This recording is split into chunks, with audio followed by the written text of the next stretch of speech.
Alright, what's up y'all? So we got another video. I think in this video this is going to be my quad dominant leg day. Let me first start off by saying while y'all watch me warm up a little bit.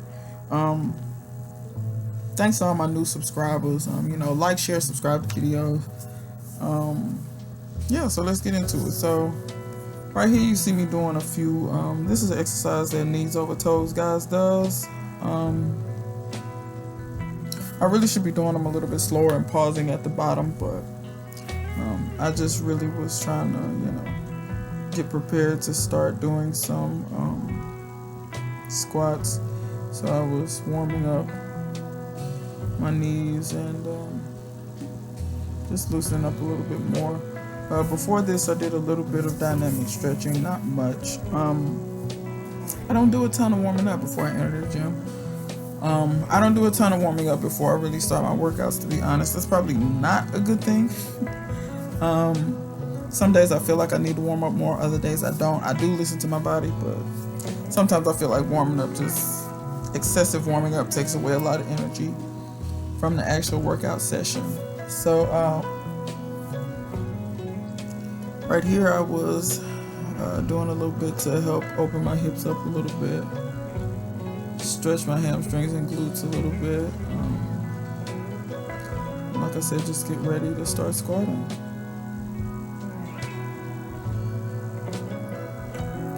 So ever since I've been separating my leg days into 2 different days, I find I get a lot better workout in without having to be in the gym forever. My leg days can be kind of long. I like to do 3 or 4 movements each muscle group, and then I also like to do warm-up sets and then like 5 working sets. So what you see right here is a warm-up set, and this is 95 pounds. So I'm gonna do a few reps here, and then I'll just take the weight up some. I was kind of a little bit far forward, but it didn't matter.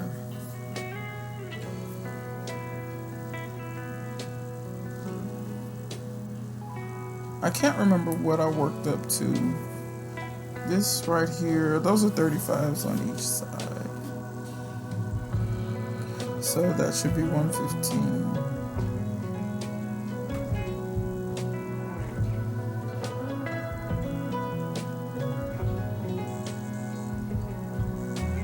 And these days I'm trying to work on being able to do more and more reps on squats. So I think this is 135 here. I think where I'm at on this, because I'm trying to work my way up to be able to do 10 or 15 reps at 135. 135 is nowhere near my max, but when it comes to having endurance and being able to do 10 quality reps, they're not there. I think right now I'm at maybe 8. But then after I do 8, I don't know how many sets of 8 I can do. So that's kind of how I incrementally gain strength without hurting myself. Is basically by increasing the number of reps, then eventually increasing the weight, and then repeating over again. So when I go up in weight, I'll drop my reps back down to like 4 to 5 reps, depending on what it is. Like the other day, I went and did squats at 185, and I think I was doing reps of maybe 3 to 4 reps. So once I work that up to 10 reps, and I'm able to do 10 reps, 5 sets, not easily, but, moderately well, I'll jump up in weight. And I usually jump up about 20 pounds or so. It depends on how I feel. And then some days I have, crappy days where the weight's just not moving, I'm not feeling strong, or whatever. So yeah.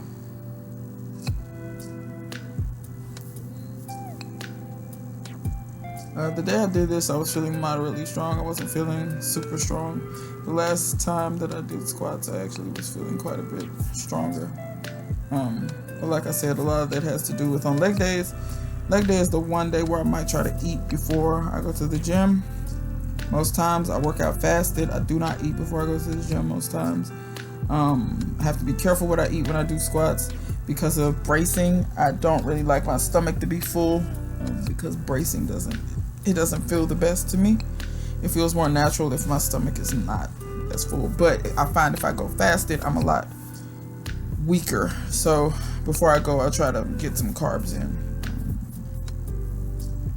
So yeah, so my working sets were 135 the day I filmed this. So you'll just see me keep doing 135 over and over and over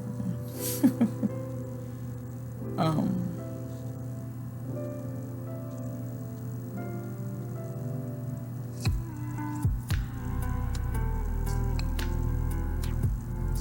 Also, my resting periods between this is probably like 45 seconds. I try to keep it to 30 seconds, but it's hard to do 30 seconds when you're doing squats for a certain amount of reps. You really just kind of need that time to be able to recover in between sets. When you don't have enough time in between sets to recover, there's no way for me to really finish those reps. Ever since I switched to my new rep and set scheme, my leg days and back days have been absolutely grueling. 2 to 3 days after I do these workouts, I'm still hurting. So if that gives you any inclination of just how difficult this is, it may not look like it, but it is. By the time I get to the 4th and 5th set, I'm really pushing myself. The thoughts are just quit, just give up, just put the weight down, but I don't. So here I went over to leg press, and I'm going to do a few sets to kind of warm up some. And then I'll get into the working sets.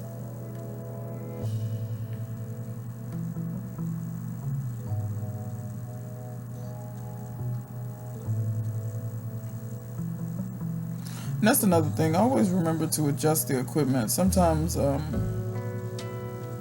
equipment isn't optimally where you need it to be for you to get the best out of the workout.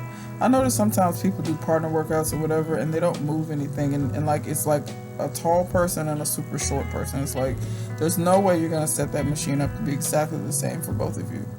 So yeah, always remember to adjust the machines. That's something that I used to forget to do a lot. And I would just be lazy and just go with it with where it was, but that's not always beneficial to you doing that. So with these first workout sets, if I remember correctly, I really didn't pause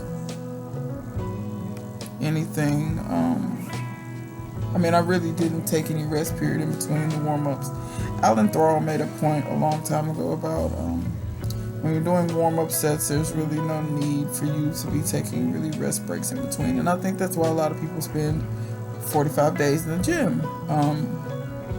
Because in my opinion, they rest a little bit too much.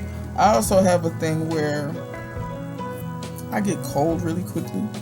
So a lot of long resting in between really isn't that good for me.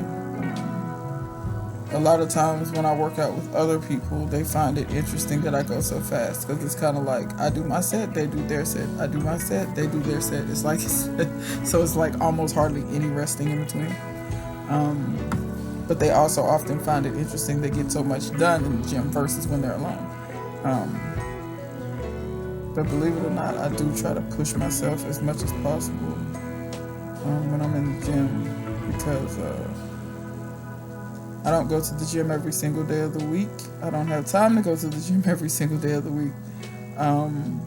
Also, I'm finding it more valuable to take rest days, because I notice my strength improvements when I do take rest days. Every day of the week, I'm just not getting the strength gains that I was getting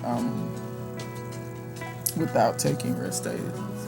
And then about once a month, I'll take three rest days in a row. To really try to recoup 3 days where I just do stretching basically.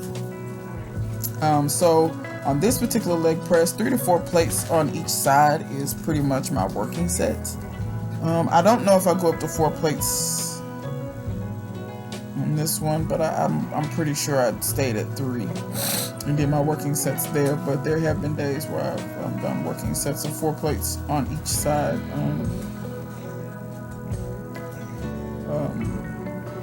If there are any women watching this, don't be intimidated by this. Leg press is actually very deceiving. That's a lot of weight on there per se, but leg press is one of those machines. It's like when you see guys put 45 plates on everything, it's like they're actually, it's, what I'm saying is I'm not that strong, and I probably could leg press 5 or 6 plates on each side. It has to do with the physics of the machine and the way the machine is, where the pivot points are. You're not lifting that weight how you think you are. So it may look like a ton of weight, and it's, quite a bit of weight. For instance, right now, I couldn't squat this amount of weight. This amount of weight would be 315. I can't squat 315. So that just to put some perspective on that. I can squat 260 something, but I'm not quite to 315 yet. It'll get there at some point, but I'm trying to kind of go slow. I don't want to hurt myself. I haven't had any injuries, and I want to keep it that way. I every blue moon I get little nagging pains, but I've never had any injuries that put me out of the gym, because I have sense enough to know to take my time and to do things properly. And also, I don't ego lift. Ego lifting is something that gets a lot of people in trouble really quickly. So,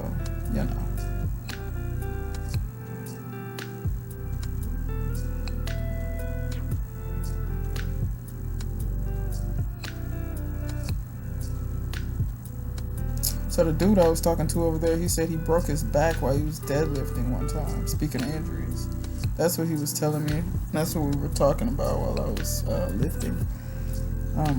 He's a really cool guy. He used to have really long, pretty hair, and he cut it all off. It was long and pretty and curly, and I can't believe he cut it all off.